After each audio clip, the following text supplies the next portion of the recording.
Hey, what's going on, guys? Welcome to the channel. My name is Patriot Prime. I am an avid Transformer collector and a U.S. Army combat veteran who proudly served this great nation during Operation Iraqi Freedom from November 2003 through February 2005. Within my channel, you'll see reviews of classic G1 figures, Toy Hacks Repro Label stickers, modern figures, various challenges, fun videos with my son, and anything else that I may feel worthy of putting in front of my camera. If you're new to the channel, thanks for checking me out, and if you'd like what you see, please click that subscribe button and that bell to get notified of new uploads. So welcome to Patriot Prime Review. So last night I reviewed 1988's Generation 1 Targetmaster Quake for the Cool Underrated Killers Challenge, or CUCK for short. This in turn inspired me to review some of my other Targetmasters that I have in my collection, with today's Generation 1 Needlenose. I actually had one of my subscribers ask about them, so I figured since I went ahead and pulled out Quake, why not? We'll go ahead and do Needlenose. Oh yeah, and a quick PSA for you guys. I love our Transformers YouTube community. I love our Transformers collectors. We're a good group of people. And I love the challenges everyone issues on YouTube. But please be very careful in what you name your challenge and the acronym it could have. I mean, if we're not careful, we're going to have the awesome non-animated leaders challenge. So be careful, guys. Anyway, on to Generation 1 Needlenose. Needlenose, as I said, came out in 1988 at the tail end of the Transformers line. He was a double Targetmaster, which means he came with two Targetmaster figures. Needlenose never appeared in the animated television show, but he did appear animated very briefly in his television commercial. Now last night, in my Quake video, I mentioned that Quake did not have a commercial. You can see him briefly in this one as well.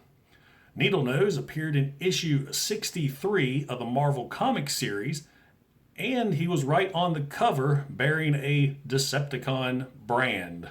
It was a Wild West themed issue. Anyway, Needlenose was one of Thunderwing's Mayhem Attack Squad that they were all on the mission. It was actually the Matrix Quest storyline. So they were all on the mission to find the Matrix. You had Needlenose, Spinister, Windsweeper, and Ruckus. Quake, once again, I have no idea where he went. But as the storyline progressed, Needlenose realized that Thunderwing was insane, especially when he was willing to sacrifice Windsweeper in order to get the Matrix.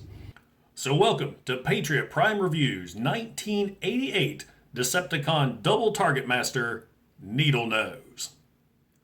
Needlenose was one of the three Decepticon Double Targetmasters that came out in 1988. A double Targetmaster because he came with two Targetmaster figures, which we'll go over right now. The first being Sunbeam. Sunbeam is a nice purple, red, and gray figure, and just like the other small Targetmasters, he is just a little sculpted statue. He has no articulation whatsoever. His gimmick, of course, he turns into a weapon.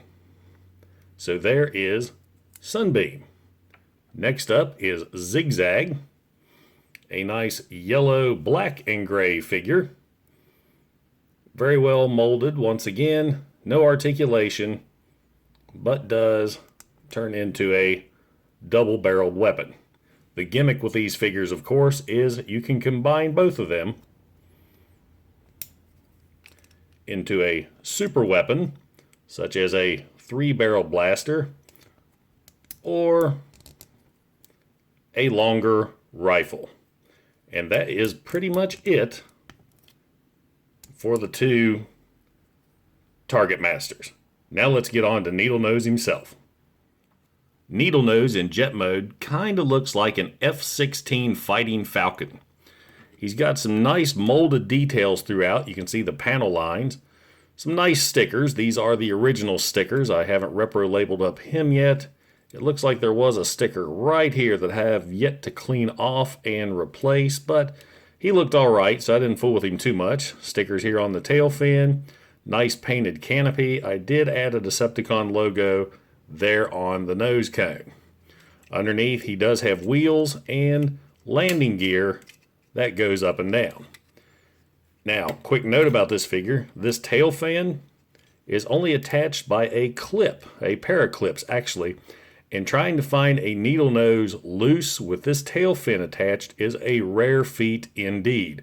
I actually lucked out. I acquired a Needlenose figure in one lot and found this tail fin in another. I actually thought it was part of a G.I. Joe vehicle or something else, so really lucked out with that.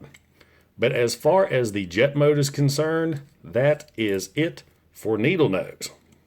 Now you can add the Target Masters to his jet mode by simply transforming them to their weapon modes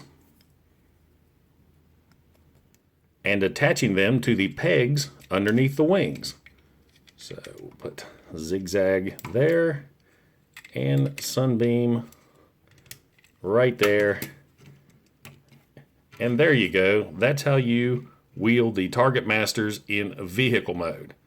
So now let's get him transformed into robot mode. First we will remove the two Target Masters. First thing you want to do, let's flip down the tail fin.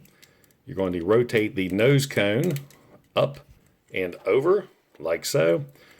Flipping him around, you're going to take the legs and just fold back on some nice ratchets. Landing gear goes up. You're going to have to get a fingernail in here to get the arms out, so they will go straight out and then they bend at the shoulder. Same with the other. They can rotate forward and then you will get that nail in there again to dig the fists out. Both the right arm and the left.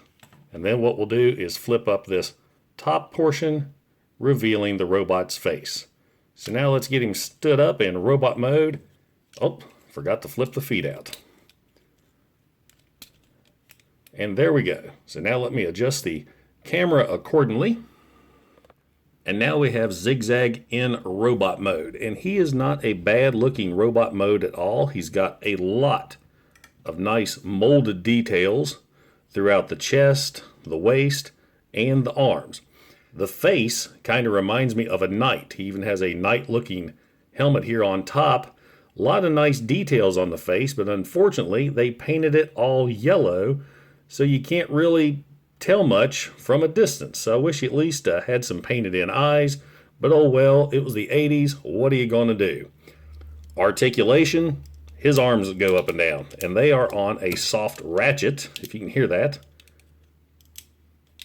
A lot of squeaking.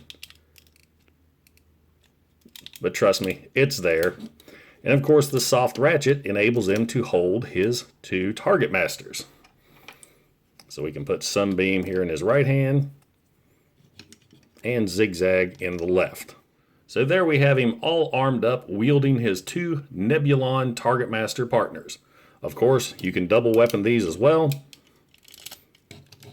for the triple blaster. Flip around, of course, for the rifle. And there you have it, guys. 1988's Double Targetmaster Needlenose with Zigzag and Sunbeam. Now, does a Generation 1 Needlenose belong in your collection? Only if you're a G1 completionist or want to get all the Target Masters. Now, he is my least favorite of the three Double Target Masters. He's cool and all, but he's just not up to par with the others. Now, another interesting story about this figure, or his two Target Masters, is when I was a kid and had my own Transformer toys and I played with frequently, for some reason I had these two Target Masters. I'm not sure where they come from or how I got them, but they were in my collection. And granted, back in the day we didn't have internet and YouTube to look up who characters were. I just called them Spike and Buster. I had the two brothers, and they were on the Autobots team, since they more or less fit in some of my Autobots' fist for weapons, so that was my Spike and Buster when I was growing up. Guys, I appreciate you watching. This is Patriot Prime, signing out. Hoo-wah! Hey, I really appreciate you guys stopping by my channel. Don't forget to like and don't forget to subscribe. Also, check out some of my other videos that I've done on Generation 1 Transformers, Modern Era Transformers, and Toy Hacks Repro Label sets. Once again, this is Patriot Prime. Hooah!